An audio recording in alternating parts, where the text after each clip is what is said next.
হাজার হাজার ভাইদেরকে হারালাম, লক্ষ লক্ষ মানুষ আমরা কারাগারে গেলাম, রিমান্ডে গেলাম, ইলেকট্রিক শক খেলাম, গুম হলে গিয়া চালি চৌধুরী আলম হুমায়ুন সহ নেতৃবৃন্দ আমাদেরকে আওয়ামী লীগের সাথে তুলনা করেন।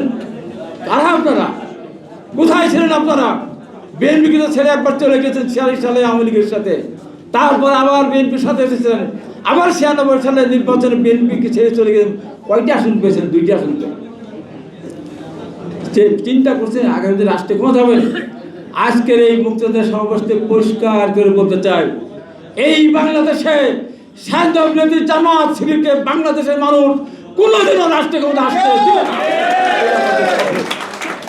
আজকে আর একজন ধর্ম ব্যবসায়ী যিনি আওয়ামী লীগকে ক্ষমতা টিকিয়ে রাখার জন্য বহু চেষ্টা করেছেন, হাত ফাঁকা নিয়ে মেয়র নির্বাচন জানালেন বরিশালে, সেখানে হাত ফাঁকা ভেঙে গুড়িয়ে দিল, ওনাকে ধাক্কা ধুক্কি দিয়ে ফেলে দিল। উনি কি বলেন? উনি বলেন তারেক রহমান যদি এত ভালো মানুষ হয়ে থাকে বলেন তাহলে ওনাকে আপনারা কেন মাজা ভেঙে দিল? আমি যদি প্রশ্ন করি, আপনি কেমন ভালো মানুষ ছিলেন, বরিশালের মাটিতে আপনাকে পিটিয়ে লুটোপুটি খাওয়ালো, তাহলে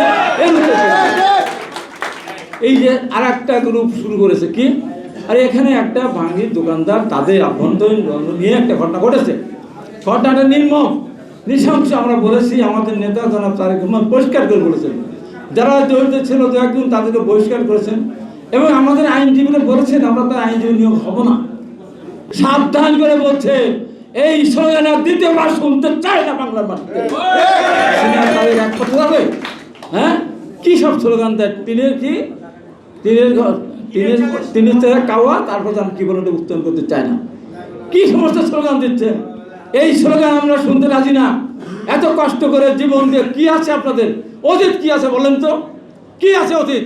এই বাংলাদেশ, আধুনিক বাংলাদেশ, আজকের এই বাংলাদেশ, এই আধুনিক বাংলাদেশ, এই জন্মদাতার শহীদ রাষ্ট্রপতি জিয়া রহমান, এবং আজকে নারী শিক্ষা থেকে শুরু করে আজকে বাংলাদেশের মেয়েদের যে শিক্ষার উন্নতি ঘটেছে, দেশকে বেগম খালেদার অবদান, কি অবদান আছে আপনাদের বলেন তো? আপনাদের অবদান একটাই, 71 সালে লক্ষ লক্ষ মা বোনের ইজ্জত নষ্ট করেছিলেন, লক্ষ লক্ষ মানুষকে হত্যা করেছিলেন। স্লোগান দেন কি? ভুয়া ভুয়া, বিএনপি ভুয়া। এত বড় সাহস! আবার স্লোগান দেন পাশাপাশি গোলাম আজমের বাংলাদেশ, নিজামের বাংলাদেশে আমাকে ঠাঁই নেন। আমি পরিষ্কার করে বলতে চাই, গোলাম আজম রাজাকার, নিজামী রাজাকার। এই স্লোগানে আজকে লজ্জা করে মুনাফিকের দল ঢাকা বিশ্ববিদ্যালয়ে স্লোগান দিতেন, ছাত্রলীগের মিছিলে গিয়ে একটা একটা শিবির ধরে ধরে জবাই কর। তারপরে দেখলাম কি, যেই পতন হয়ে গেল সরকারের, একজন বলে ফেললেন আমি ছাত্র শিবিরের সভাপতি। হাই রে মুনাফিক! আরেকজন বললেন আমি ছাত্র শিবিরের সাধারণ সম্পাদক। এই মুনাফিক দল জন্ম থেকেই যাদের ত্রুটি, এই ত্রুটি কোনোদিনও সারবে না। এরা ৭১ সাথে ওরা ৭৭ বিরোধিতা করেছে, ৭১ বিরোধিতা করেছে, ওরা বিএনপির বিরোধিতা করে আওয়ামী সাথে গিয়ে সহযোগিতা করেছিল বিএনপি। ওরা সব সময় পরাজিত হয়েছে। আগামীতে ইনশাল্লাহ ওদের সমুদ্রের তলে ওদের ডুবিয়ে দেবো, সেখান থেকে যেন উঠে আসতে না পারে, এই সিদ্ধান্ত আমাদেরকে নিতে হবে।